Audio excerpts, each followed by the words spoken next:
नमस्कार दोस्तों, 27 फरवरी 1931 किसको याद नहीं हो। 27 फरवरी 1931 हमारे देश का वो काला दिन है जिसे हम सब अच्छी तरह से जानते हैं और समझते हैं। इलाहाबाद का अल्फ्रेड पार्क और गोलियों की गूंज, एक ऐसा शेर जो कभी पिंजरे में कैद नहीं हुआ था। ये कहानी है उस बाघे की जिसने अंग्रेज को ये बोला था कि तुम मुझे जिंदा कभी पकड़ नहीं पाओगे। आज हम जिस शेर की बात कर रहे हैं उनका नाम है चंद्रशेखर आजाद। शायद हिंदुस्तान का कोई ऐसा बच्चा होगा जो उनको नहीं जानता होगा। हर एक बच्चे के जुबा पे एक नाम जरूर होता है और वो नाम है चंद्रशेखर आजाद। लेकिन सवाल ये उठता है कि क्या चंद्रशेखर आजाद ने खुद को गोली मारी थी या फिर अंग्रेज उनके मौत के पीछे का वजह छुपाया दुनिया से, और अंग्रेज ये नहीं चाहता था कि चंद्रशेखर आजाद की मौत की जो वजह है वो सच में कभी दुनिया के सामने आए। इसके पीछे जो भी लॉजिक है आज हम इस वीडियो में जानेंगे और आज की हमारी कहानी है चंद्रशेखर आजाद पर। तो दोस्तों, इससे पहले कि हम चंद्रशेखर आजाद की कहानी को शुरू करें, आपके भाई के लिए एक लाइक आप जरूर कर दीजिए। 1906 के दशक में एक ऐसा लड़का दुनिया के सामने आता है जो भारत गुलाम होने के बावजूद ये कहता है कि मैं कभी ना तो गुलाम था और ना हूँ ना आगे गुलाम बनूं। जालियांवाला कांड के बाद उस 16 साल के बच्चे के मन में एक अजीब सी जुनून आई और अजीब सी जुनून पैदा हो गई, जिसके बाद वो 16 साल का बच्चा एक आंदोलन में हिस्सा लेता है। उसके बाद पूरी दुनिया के नजरों में वो 16 साल का बच्चा आ जाता है। जब वो 16 साल का बच्चा पहली बार पुलिस के सामने आता है तो पुलिस उससे पूछती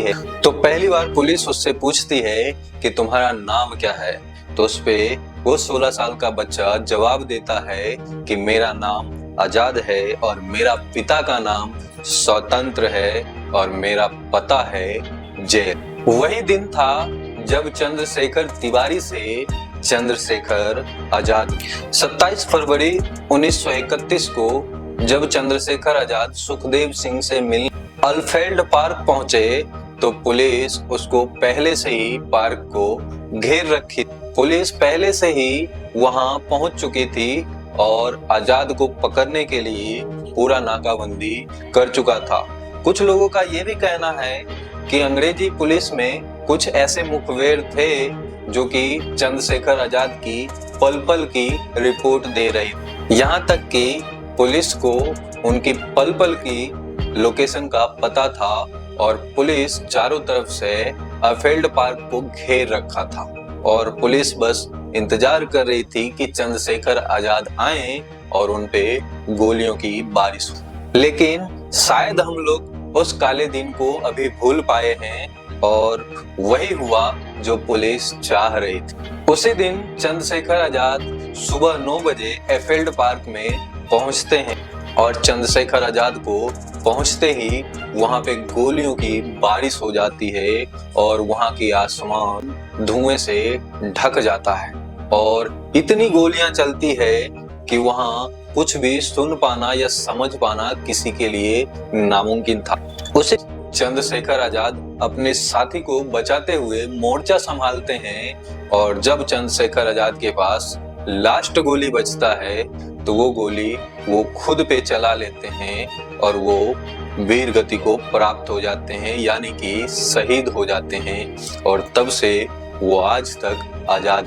चंद्रशेखर आजाद ने खुद को इसलिए खत्म कर लिया ताकि अंग्रेज उन्हें जिंदा ना पकड़ सके, क्योंकि चंद्रशेखर आजाद का मानना था कि हमें अंग्रेज कभी भी जिंदा नहीं पकड़ सकते। लेकिन सवाल ये उठता है कि अंग्रेजों ने उस दिन पार्क को क्यों सील कर दिया था, वहां का गवाहों को क्यों चुप करा दिया। कुछ रिपोर्ट ये भी कहती है कि चंद्रशेखर गोली से नहीं मरे थे, बल्कि अंग्रेजों ने उन्हें टॉर्चर करके मार दिया था। लेकिन अंग्रेजों को डर था कि कहीं ये बात पब्लिक में लीक हुई तो आंदोलन की जो है तस्वीर बदल जाएगी और आंदोलन इंडिया में और तेजी से होगा, जिसके बाद वो काबू नहीं पा सकेंगे।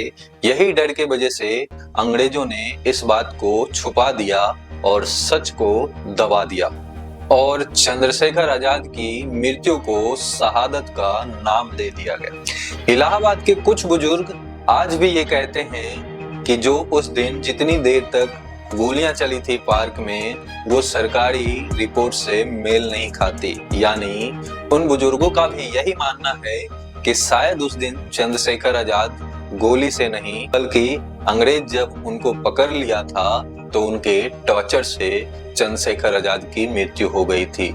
ऐसा कुछ रिपोर्ट्स का भी लेकिन इसमें सच्चाई कितनी है ये तो आज तक हम नहीं जान पाए और शायद आगे जान भी नहीं पाएंगे।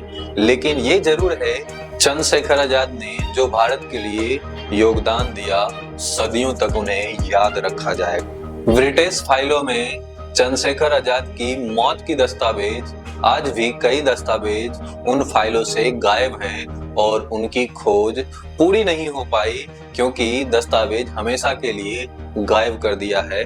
शायद अंग्रेज इस बात से बहुत ज्यादा डर गए थे कि कहीं चंद्रशेखर आजाद की मृत्यु की सच अगर सामने आ गई दुनिया के तो हमारे लिए बहुत दिक्कत हो जाएगा। शायद इसी डर के वजह से अंग्रेजों ने कुछ फाइल और कुछ दस्तावेज को हमेशा के लिए मिटा दिया।